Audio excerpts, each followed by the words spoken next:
Be more checks or? I'm assuming just king e3 and knight c5. Yeah. I mean, black's rook is very active, right? So perhaps the real trick is like give him one pawn and bring your pieces together and you just win automatically, right? So you're absolutely right. Just let's go king e3, rook a4, let's go rook g1. I mean, you still can't really miss it. He goes knight a5. Okay, that's very Wesley. Kind of block the A file and the C file at the same time. Yeah. But hang on a second, after rook d6, how do you stop rook d4? I think he had just played knight b3. So it was a matter of like knight b3, rook a6, knight a5 again.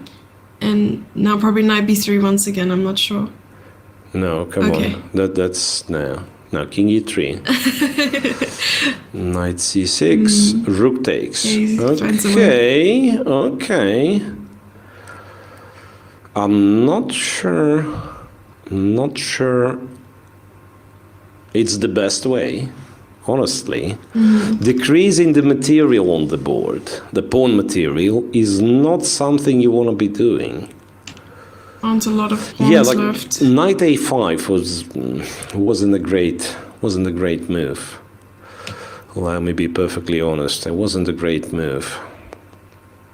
I think he was concerned of this active rook, so maybe he heard you. It's like, Hikaru's rook is too active, let me just shut it down. Yeah, but okay, anyway, I mean, he's winning completely. Rook d4, rook d5 check, then takes the pawn, yeah. It's not much to discuss. Maybe I take back all the criticism, actually. When I've realized that he captures on d4 with the rook, and then black can't really do much. Yeah, this is just winning. Rook h1, and then you have rook d5 check, and then take the pawn. Yes, Chad seems to still have a lot of faith in this being a draw, due to them exchanging a few pawns in the process. Yeah, but, the fact that the f-pawns are on the board probably is comforting for white. Simple reason being, like, how do you trade the f-pawns, right? I mean, I can imagine, like, white now picking up the b-pawn, black rushes with h-pawn, white tries to compensate, rush with the b-pawn. At some point, those passed pawns kind of annihilate each other, right? But the f-pawns are staying on the board. That's the point. Okay. That was quite interesting. I mean, Wesley played rook f4, and then didn't let go of the rook, but rather put the rook back on d4 and thought a little bit longer. That was a bit of a surprise. Yeah, that was a bit of a surprise. I believe both would win. It's just a matter of what do you find being more comfortable. So he goes with this, king g6. Okay, takes the pawn. Really, but I think it will all break down to this thing that I've described. Yeah, that quite likely the h-pawn might provide some counterplay, which would be enough to to exchange it for the b-pawn. But then you're still completely lost, right? Then you're still completely lost. Or white just goes king f4, h3, king g3, and this pawn never gets anywhere. I was just looking at rook b7. Rook b7, h3, you capture f7 with a check, and it's king g8. And who knows? I mean, that's one of the... I would even take the pawn. Yeah. but probably not enough. The pawns are so far apart. But no, I mean, you're probably winning there as well. It's just that the way Wesley plays it, it's much safer, it would seem. Sure. Knight to g4, right? h3. And then you go to h5, or maybe give a check, go to h5, and then the b pawn is getting attacked, and we are actually going to this scenario that I've mentioned. A check here, king f8, and then at least you have b5 protecting it with the rook as well.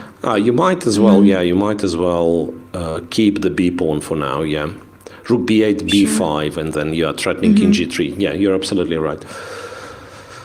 King to g7. So he is waiting for white to take the h3 pawn, so that b5 will be not possible to protect. lost, yeah. But you go b5 first. Yeah, exactly. You go b5 first. Now you're threatening Then you can just rook take, b1 and I then guess. king g3. Yeah, you go king So g3. coming back with the king. Okay. Oh, there's a No, he gives a little check sneaky for check. some reason. Yeah, well, perhaps makes a lot of sense. Yeah, king h7 and then you go king g3, right? Then you go to g3. Knight f6 check. What's knight f6? I don't quite get... check and check back. Oh, Wesley. Saving a little bit of time. I don't know was what he wondering does, what was yeah. that. I don't know Oh, what's the man. point. I mean, with 3 minutes. That's a little Right, bit... so now- It's a little bit weird what he does, if I'm perfectly But you honest. play knight h2. Yeah, Just absolutely. to protect the pawn. Absolutely. Knight h2 and taking. I don't know what takes him so much time. I mean, you just, yeah, rook c5, you kind of have to, assign roles for your pieces, right? So rook is responsible for protecting the b5 pawn, then the knight on h2 is Right. responsible for protecting f3 pawn, and then the king eats the pawn, that's it. But what he's doing, I mean, I don't know. I think he wants his game to be in a book one day. That's why he's going after technique. But it's not called technique. I mean, okay, he won, Oh, there we but go. he won, but yeah. Yeah. A big congratulations to Wesley So, who's now confirmed the winner of the third leg of the Grand Prix 2022. Yeah, and he has all the reasons to regret not being a bit more successful here in Berlin in a tiebreak against Dominguez. I'm talking the first tournament, right? So he was well positioned to win the group, if you remember. He was on +2 in the group in the first tournament. It was Dominguez who came back.